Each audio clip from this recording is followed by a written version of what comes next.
Buenas noches a todos. El día de hoy vamos a dar el tema observador, observado. Como hemos podido aprender a lo largo del curso, hemos descubierto que nuestra alma o conciencia está latente y la misma se encuentra dormida. Lo que toma posesión de nuestros procesos psicológicos, emocionales, energéticos, es el ego. Dentro de este drama del alma humana, hemos aprendido que poseemos una esencia, y esta esencia posee toda belleza y espiritualidad en el individuo. Es la que nos brinda el anhelo espiritual, es la que desarrolla el remordimiento interior, anhelo de cambio y transformación. La búsqueda de la verdad proviene de las irradiaciones de nuestra verdadera esencia. Hemos aprendido también que esta esencia es muy pequeña, es tan solo un 3%, y el resto, el 97%, es energía psíquica, se encuentra absorbida dentro del agregado psicológico llamado también ego o pecados capitales. Pero durante toda nuestra educación, nuestra formación de vida religiosa, profesional, nadie nos ha educado acerca del discernimiento entre el alma o conciencia y el ego. Entonces nosotros vivimos la vida en primera persona. Yo como, yo barro, yo manejo, yo conduzco, yo hablé, y eso es el ego. La vida se debe de vivir en tercera persona, que es Él, y Él es Dios. Recuerden, el danzante, el conchero lo grita, Él es Dios. Por eso es Gabriel, Samael, Orifiel. El término Él significa Dios. Tenemos que aprender a vivir desdoblados en la esencia, observando el ego, para poder comenzar a conocernos a nosotros mismos. Pero atrapados en el molde de la mente y en la percepción de la realidad, nosotros consideramos que somos únicos e indivisibles, y ese es un error. Recuerden que la psicología tibetana nos habla acerca de la doctrina de los muchos yoes, lo cual nos enseña que el ego, conocido religiosamente como pecados capitales, es una multiplicidad psíquica, o sea, una multiplicidad de percepción del presente y de la realidad, sea violencia, sea derrotismo, sea vanidad, sea superioridad, codicia, morbo, etcétera, etcétera. Entonces, esta multiplicidad egoica, que en Tíbet se considera que es un número no inferior a 10.000 fracciones psíquicas del Buddhata o alma humana, que está en este valle de lágrimas y risas. Pero cada una de esas partes considera que es uno, considera que es el individuo. Es decir, mi resentimiento, el mío, cree que es Julián. Mi defecto dormilón cree que es Julián. Mi defecto mordaz cree que es Julián. Y somos muchos. De tal manera que el Maestro Jesús nos lo explica, bueno, dentro de aquella parábola, en la cual le dice es endemoniado. Uno se imagina a un endemoniado tipo película de terror, pero aquí vemos muchos endemoniados. Por eso pregunta, ¿cuál es tu nombre? ¿Y qué contestamos? ¿O qué contesta el endemoniado? Somos legión. A esto se está refiriendo. También nos llamó muertos vivientes, porque vivimos en primera persona, ignorando que tenemos otras cualidades psíquicas que tienen sus respectivas influencias anímicas y sus correspondientes potestades de tipo espiritual, y que no ejercemos en forma dual al ego y al fluir de la existencia. Nos quedamos en la primera persona, en el yo. Si yo les pregunto, ¿qué hicieron hoy? Todos tenemos la perspectiva de que nosotros, únicos e indivisibles, hoy salimos a hacer esto, hoy fui al otro, luego me pasó aquello. La vida no nos enseña a ver la multiplicidad, porque la vida no nos enseña el camino de la iluminación, no nos enseña la autorrealización, ni el profundo conocimiento de sí mismo. Si así fuera, cualquier licenciado se graduaría con conciencia despierta, cualquier contador, cualquier arquitecto, cualquier matemático, aparejado a su grado académico, tendría el despertar de la conciencia. Pero eso no es así. Eso es para los pocos. Eso es para aquellos que buscan una transformación íntima. Si nosotros aceptamos la doctrina de los muchos yoes y comenzamos a vernos a nosotros mismos como muchos, entonces surgirá la posibilidad de conocernos verdaderamente. Y solamente conociéndonos profundamente a sí mismos podemos cambiar. ¿Cómo podríamos cambiar lo que no conocemos? ¿Cómo puede un individuo transformar las circunstancias de su vida, del karma, de la recurrencia, etcétera, si ignora los patrones que componen su aspecto psíquico y que atraen las circunstancias de la vida? Por ello la existencia de cada persona es tan diferente, ya que la composición psíquica de cada cual es variable. Aquel es más violento, aquel es más perezoso, aquel es más altivo, y de acuerdo al yo y al sincrodestino tenemos los sucesos de la existencia que nos persiguen aunque nos cambiemos de ciudad. Nos persiguen las mismas circunstancias. Así, cuando uno comienza a verse como muchos, cuando uno se decide a verse como tales, podríamos llegar a comprobar por nosotros mismos de manera directa la doctrina de los muchos yoes, y podríamos comprobar la existencia de la esencia. Antes de eso no es posible. Pero existen una serie de defectos, existen una serie de agregados psicológicos que impedirían a una persona que intelectualmente acepte esto, llevarlo a cabo. ¿Qué defectos son? El defecto de la mitomanía.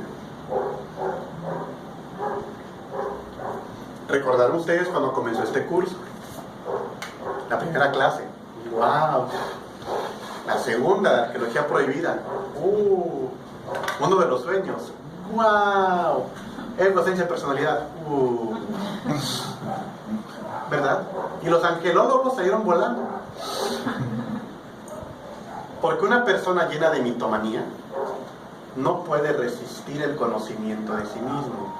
Una persona que cree que es divina, una persona que cree que es sagrada, una persona que cree que es un ser de luz, que es un alma muy evolucionada en comparación con los demás, no puede, de ninguna manera, autoconocerse.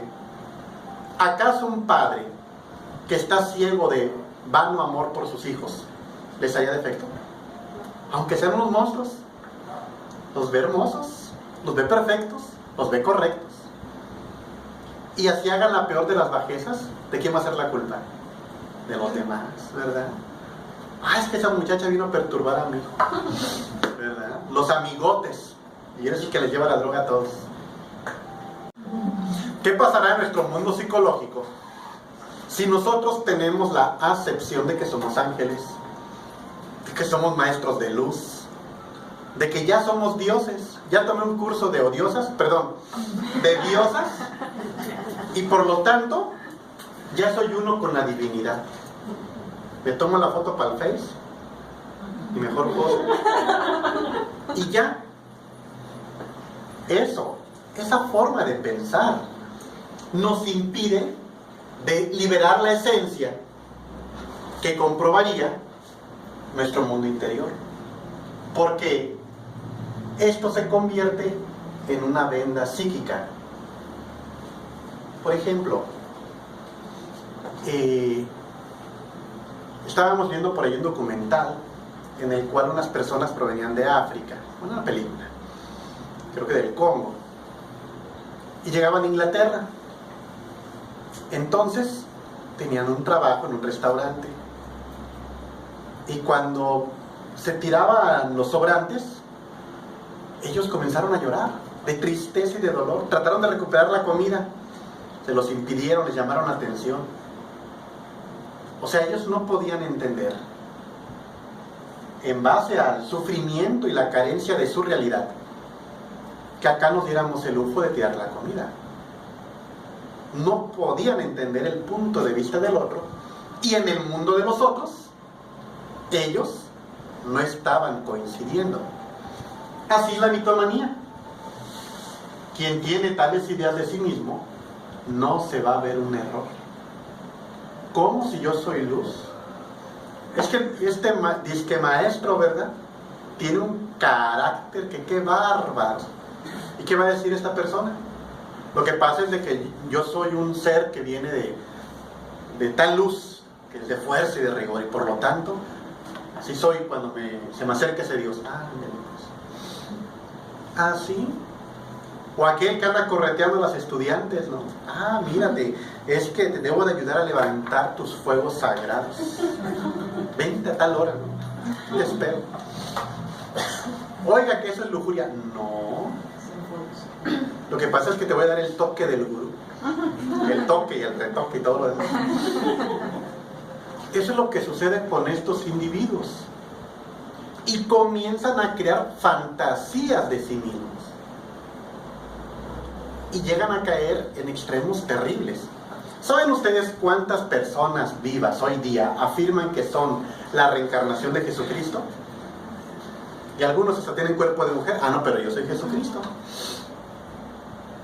Pablo de Tarso, el mismo Dios del mundo, Melquisedec. Por ahí anda un farsante que como vende libros, cursos, métodos de sanación, y no tiene nada que ver con el Logos Melquisedec. Pero se acaban creyendo sus fantasías. La mitomanía es terrible. Por lo tanto, nosotros tenemos que ser muy mesurados. Por ejemplo, nosotros como maestros de Reiki, pues sí, sabemos que existe un principio divino, que obviamente en base a tus obras y tu vida, va a ser la calidad en que se acerque a ti y pase al prójimo. Y asistas tal vez a otro prójimo a sintonizarse con esa energía y esa habilidad, ¿verdad? Pero somos nosotros la energía divina, somos nosotros los sagrados, ¿no? Simplemente un medio, ¿no? Es como el humilde cable que nadie ve, pero que permita que fluya la electricidad para que surja la luz.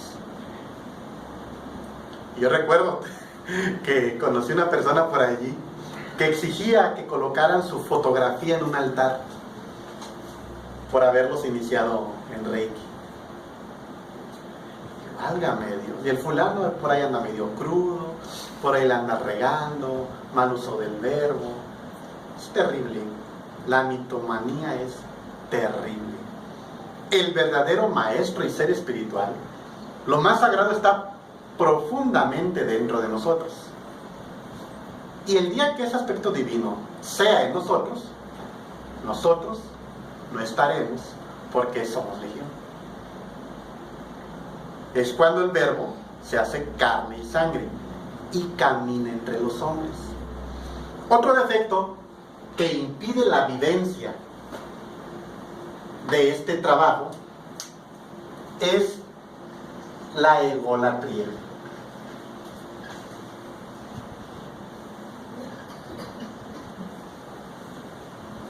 Que es culto o adoración al ego.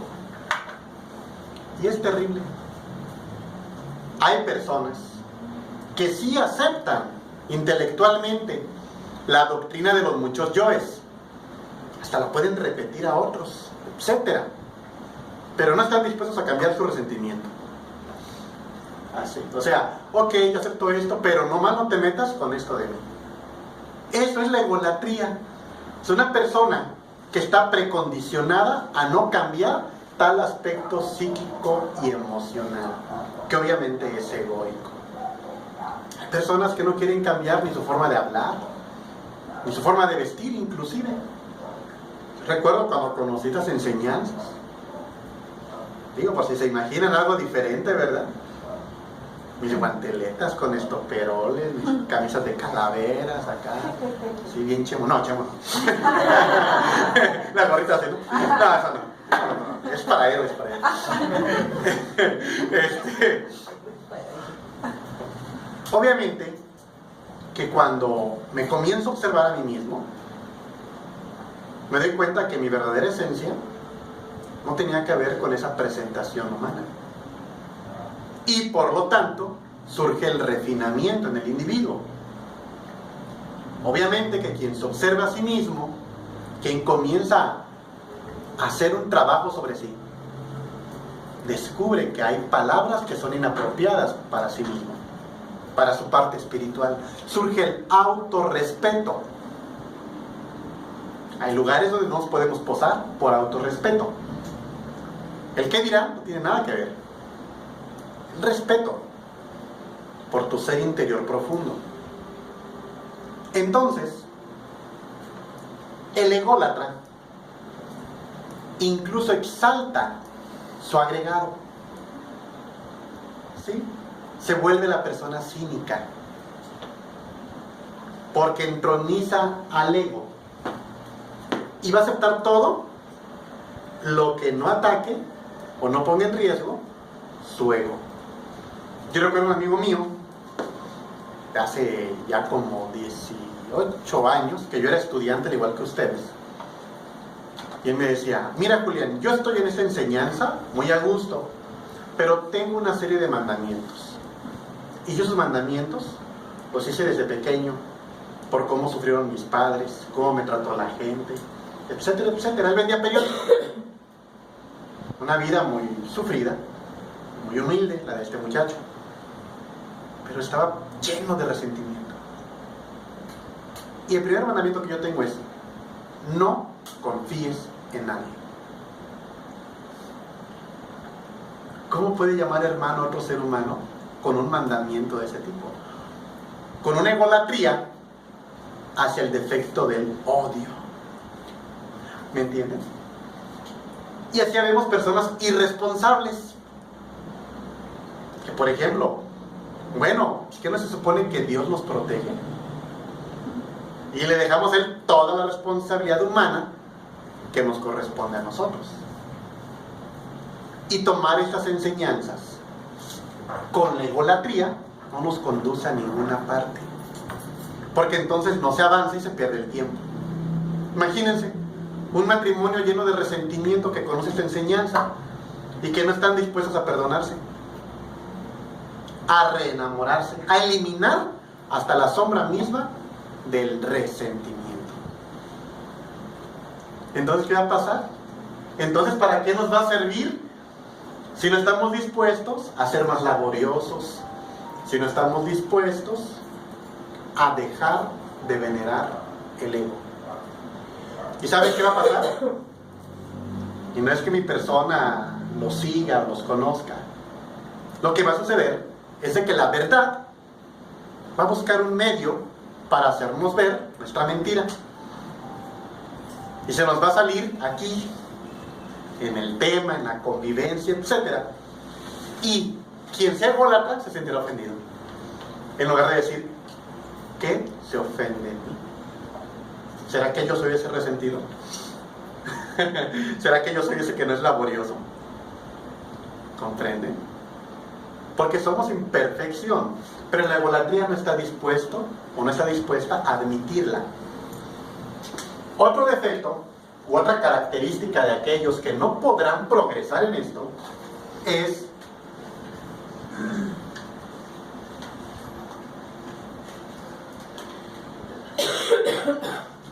el defecto de la sabiondez. El defecto de la sabiondez da por hecho que conocemos mucho, que somos sabios. Yo que tengo tantos reconocimientos, yo que he hecho esto, aquello y el otro, yo que conocí a tal maestro, me senté a su lado, viví con él. Ese sentimiento de superioridad intelectual nos impide admitir pues que somos tontos para la vida. Porque solamente un tonto sostendría toda la vida el resentimiento. Solamente un tonto no dejaría la pereza de una vez por todas para vivir intensamente. Solamente un tonto viviría las consecuencias de la ira, del adulterio, de la envidia, el orgullo. Hasta hay una imagen por allí, ¿no? En la que una persona, me parece, va a caer y trae un costalito que es el orgullo. Y hay gente que prefiere caerse que soltarlo. Bueno, pues la sabiondez, esa falsa seguridad, obviamente que nos cierra las puertas del corazón. Y el corazón es sencillez y es intuición. Porque este proceso tiene que ir acompañado de humildad y sencillez. Imagínense, un sabiondo. ¿Qué haría un sabiondo en este instante? No sabría escuchar, porque estaría cotejando con lo que conoce, y si no cuadra con lo que conoce, no puede ser. ¿Y qué pierde? Nada. La cosa es no entrarle. Por eso es de que el defecto de la sabiondez nos impide progresar porque si la persona anda mal en tal aspecto de la vida, ¿saben en qué se va a enfocar? No en todo el 99% que está correcto, sino en el 1% que esté mal. Por lo tanto no sirve. ¡Pum! Y continúa en su mundo de propuestas, teorías e incertidumbres, pero los que se sienten totalmente seguros. Otro agregado es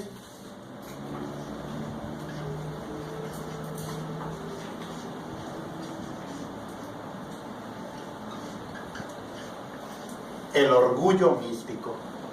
¿Sí? Existe este agregado psicológico en la psiquis de todo ser humano. En algunos, pues, empoderándose en su personalidad, y en otros, latente. Es aquella conducta mental y emocional que nos lleva a sentirnos distinguidos en el plano espiritual en relación con nosotros. ¿Así? Todavía aquí a la cámara pública vino una persona que, es que yo soy pariente de tal gran maestro. Maravilloso, sí, yo soy aquella, ok, lo conozco, perfecto, bienvenida. O sea que tengo un linaje. Linaje ni ratonero bodeguero andaluz, ¿verdad? Sí, porque en realidad no existe linaje espiritual. No existe. Son conquistas de individuos que lo han dado todo por el todo. Y eso no se regala, eso no se vende, eso no se presta, eso se conquista. Entonces, no, pues esto es para mí porque vibra con todo lo que aquel antepasado mío enseñaba. No volvió. Ya tomó su cuota. No, pues yo soy superior a todos los que vienen porque pues yo soy tatara de esa persona y por lo tanto me voy más avanzada. Y el despertar a la conciencia, el desdoblamiento astral, el conocimiento profundo de sí mismo, el discernimiento entre el ego y la conciencia, ¿dónde están? El orgullo místico termina su meditación y no cabe duda que yo sí avanzo rápido. Pobrecitos mis compañeros. ¿Me entienden? Esas personas, dentro de su orgullo místico, se tornan crueles con sus semejantes porque no valemos lo mismo. Es terrible. Recuerden la Santa Inquisición, aquel Torquemada, ¿verdad? Con mucha santidad. Quémenlos. O allá en Jerusalén, cuando toman la ciudad los cruzados y pues no podían distinguir quién era cristiano y quién era árabe, ¿no? O bueno, musulmán. Así que aquel rey, ¿qué decisión tomó? Pues matémonos a todos, ya Dios separará a los buenos de los malos. Qué padre, ¿verdad? Así es el orgullo místico. Entonces, estos agregados de nuestro interior, entronizados dentro de nosotros mismos, ¿cómo podríamos admitir que somos imperfectos? ¿Cómo podríamos admitir que tenemos defectos espirituales? Inclusive, la persona lo que diría es que esas formas de ser pues son naturales. Es tan natural como la vista, ¿no? Se justificaría, diría que bueno, es parte de nuestra naturaleza, ¿verdad? Diría que tal vez es un rasgo de nuestra familia. Y jamás admitiría que es una de sus multiplicidades psicológicas.